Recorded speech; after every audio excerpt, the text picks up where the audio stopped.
Olá, muito boa noite para você que nos acompanha ao vivo na TV A Crítica. Agora são 7h09. Uma manifestação nacional em mais de 100 cidades do país tomou conta também das ruas de Manaus.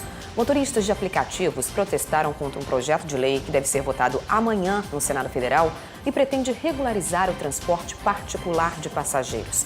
Na visão desses motoristas, essa lei inviabiliza o serviço e seria uma proibição disfarçada, principalmente pela exigência da placa vermelha e a impossibilidade de aluguel de carros para terceiros, o que pode até aumentar o preço das corridas, prejudicar os passageiros e beneficiar apenas os taxistas. Aqui na Câmara Municipal, a discussão já se estende por 5 meses. E o assunto ainda promete muita polêmica. E veja também. Outra eleição fora de época. O povo deve escolher nome do futuro prefeito de Novo Aripuanã em fevereiro. Temporal castiga a cidade. Ventos fortes e até granizo atingem Manaus. Casas foram destelhadas e mais de 45 bairros ficaram sem energia e sem água. E ainda o Papai Noel dá esperança de novos empregos. Comércio de Manaus aposta nas festas e a previsão é de 2.000 contratações temporárias. Agora, no A Crítica na TV.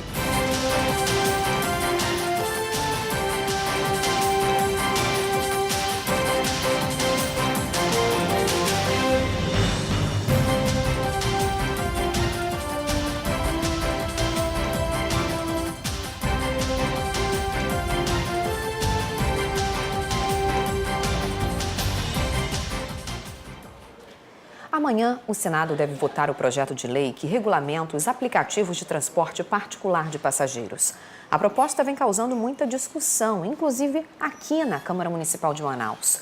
Hoje, os motoristas que prestam esse serviço foram às ruas contra alguns pontos dessa proposta.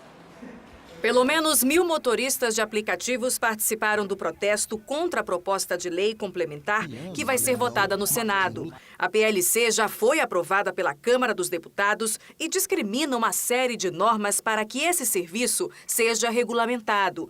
Entre as exigências estão a vistoria periódica nos veículos, a licença específica para o serviço, o uso de placas vermelhas e motoristas ficha limpa, sem antecedentes criminais. A proposta é defendida por taxistas. Segundo eles, a concorrência é desleal e a não regulamentação dos aplicativos representa um risco para os usuários. Já para as empresas, o projeto de lei deve inviabilizar o trabalho, pois acreditam que a proposta nada mais é do que uma proibição disfarçada ao serviço. Uma cláusula que a gente não está concordando, né, é a situação da placa vermelha. A partir do momento que virar a placa vermelha, a gente já vai virar um táxi, né? Já vai sair do serviço privado, né, particular, para o serviço público. Outro ponto também que está atrapalhando demais, que irá atrapalhar demais, né, que está na PL, é a situação do nome do carro. Né? O nome do carro tem que estar no nome do proprietário. Né? Se tiver o nome do proprietário, se não tiver o nome do proprietário, ele não vai poder utilizar.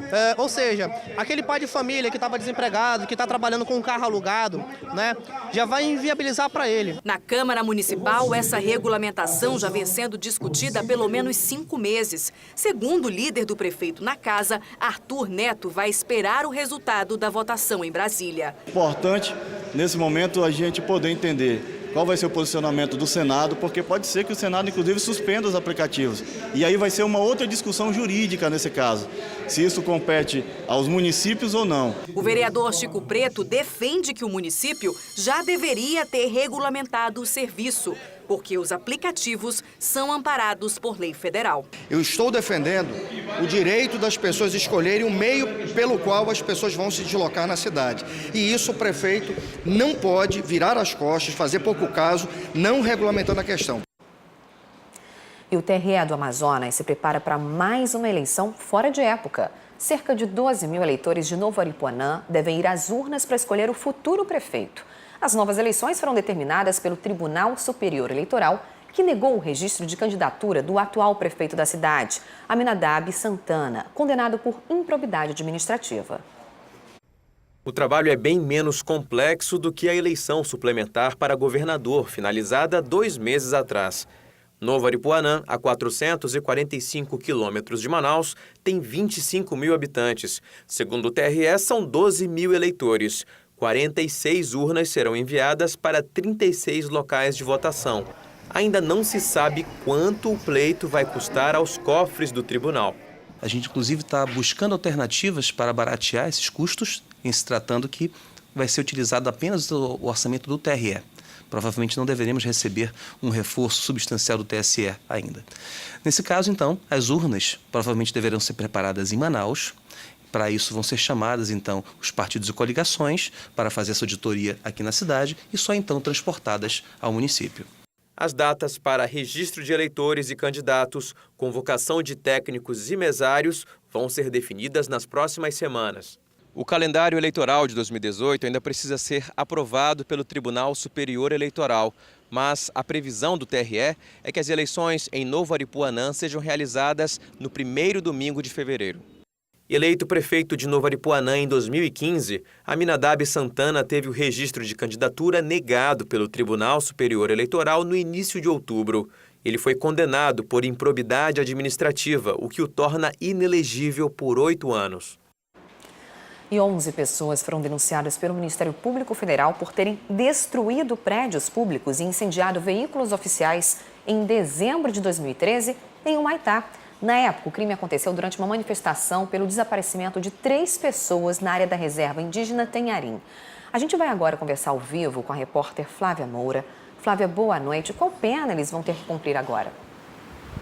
Olá, Amanda. Boa noite para você. Então, essas 11 pessoas vão responder pelo crime de dano qualificado previsto no artigo 163 do Código Penal e essas pessoas podem ser condenadas a 3 anos de prisão e também multa. Elas são acusadas de terem destruído veículos oficiais e incendiado prédios da FUNAI e também da Casa de Saúde Indígena, lá também em dezembro de Humaitá, em dezembro de 2013, lá no município de Humaitá. A manifestação seria por causa do descontentamento da suspensão das buscas de 3 pessoas que estavam desaparecidas em um trecho da reserva indígena Tenharim. Para o Ministério Público Federal, os denunciados tinham a plena ciência de que participavam de uma ação coletiva. Esse caso, por sinal, é bem parecido com o que aconteceu na sexta-feira passada, também lá em Humaitá, quando manifestantes atearam fogo nos prédios do IBAMA e também da Fundação Chico Mendes. Inclusive, no prédio do INCRA, vários veículos foram incendiados. Esse protesto seria por causa da operação do IBAMA, que destruiu dragas e apreendeu vários equipamentos e materiais também que estavam em um garimpo ilegal, em garimpos ilegais. Inclusive, esses garimpos foram alvo da Operação Ouro Fino, isso lá na região do Rio Madeira. O Ministério Público Federal também disse que vai acompanhar esse caso com a finalidade de identificar os suspeitos e também requerer as devidas punições de acordo com as investigações, tanto nas áreas civil como criminal. Mas até agora esses suspeitos ainda não foram identificados, viu, Amanda? Obrigada pelas informações. A gente espera que não demore tanto tempo para identificar esses suspeitos, né? Como no primeiro caso que a gente falou aí, que aconteceu em 2013 e só agora foram identificados. Obrigada, Flávia. Daqui a pouquinho a gente volta com você. E a seguir a gente traz uma boa notícia. O comércio está otimista com as vendas de fim de ano e os lojistas vão abrir cerca de 2.000 vagas para temporários. E um fenômeno difícil, mas não impossível de acontecer em Manaus. Muita gente se surpreendeu com a chuva de granizo que caiu hoje em alguns pontos da cidade. Agora são 7h18 e a gente volta já já.